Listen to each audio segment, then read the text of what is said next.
Imaginez une enfance marquée par la poussière, où la survie éclipse les rêves. C'est la réalité d'innombrables filles nées sous l'emprise cruelle de la pauvreté. Leur rire, leur potentiel, souvent étouffé par des normes sociétales qui les relèguent dans l'ombre.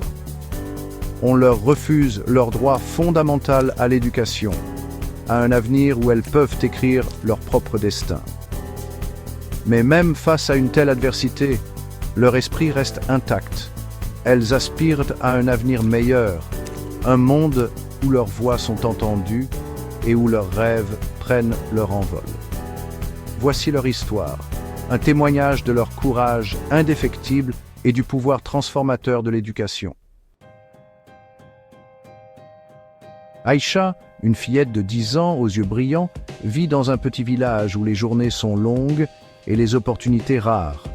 Son monde est un contraste saisissant entre des rêves vibrants et des réalités désolantes. Elle partage une petite case avec sa famille, où chaque jour est une lutte pour les besoins essentiels. La vie au village est un cycle constant de corvées et de difficultés. Les filles doivent aider aux tâches ménagères, aller chercher de l'eau dans des puits lointains et s'occuper de leurs jeunes frères et sœurs. L'éducation est considérée comme un luxe qu'elles ne peuvent se permettre, un rêve lointain qui s'estompe à chaque saison qui passe. Pourtant, Aïcha et ses amis s'accrochent à une lueur d'espoir. Elles se rassemblent à l'ombre d'un baobab, partageant des histoires et des rêves d'un avenir meilleur. Elles savent que l'éducation est la clé pour se libérer des chaînes de la pauvreté et réaliser leur véritable potentiel. L'éducation est bien plus que le simple fait d'apprendre à lire et à écrire, c'est une bouée de sauvetage pour les filles comme Aïcha. C'est un passeport pour un monde d'opportunités, une chance de briser le cycle de la pauvreté et de créer un avenir meilleur pour elles-mêmes et leur communauté. Grâce à l'éducation, elles peuvent accéder à de meilleurs soins de santé, se libérer des traditions néfastes et devenir des actrices du changement. Elles peuvent élever la voix contre l'injustice, défendre leurs droits et inspirer les autres à poursuivre leurs rêves. Cependant, le chemin vers l'éducation est semé d'embûches. L'accès limité aux écoles, le manque d'installations sanitaires pour les filles et la pression pour contribuer aux revenus du ménage ne sont que quelques-uns des défis auxquels elles sont confrontées.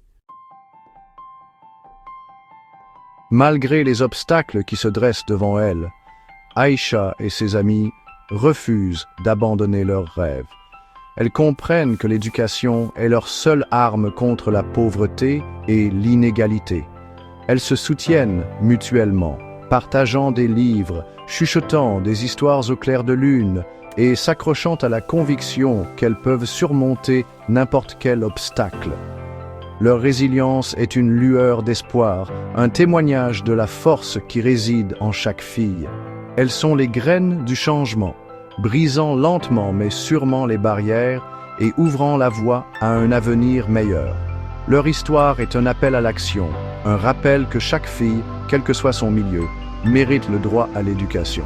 Il est temps de leur donner les moyens d'agir grâce au savoir, d'enflammer leur potentiel et de leur permettre de s'envoler vers des sommets inimaginables. L'auteur de Né dans la poussière, c'est Lénaïque Akpaki. À travers ce roman, Lénaïque Akpaki donne la parole à celles qu'on entend trop peu, les jeunes filles qui se battent pour un avenir meilleur malgré les obstacles. Enseignant, passionné par l'éducation et les valeurs humaines, il écrit avec un profond désir de sensibiliser, d'émouvoir et d'inspirer. Avec Né dans la poussière, il ne raconte pas seulement une histoire, il porte un message fort, celui de la résilience, de l'importance de l'éducation et de la lutte contre l'injustice. Son écriture, à la fois réaliste et poignante, plonge le lecteur dans un tourbillon d'émotions, où chaque page résonne comme un appel à l'espoir et au changement.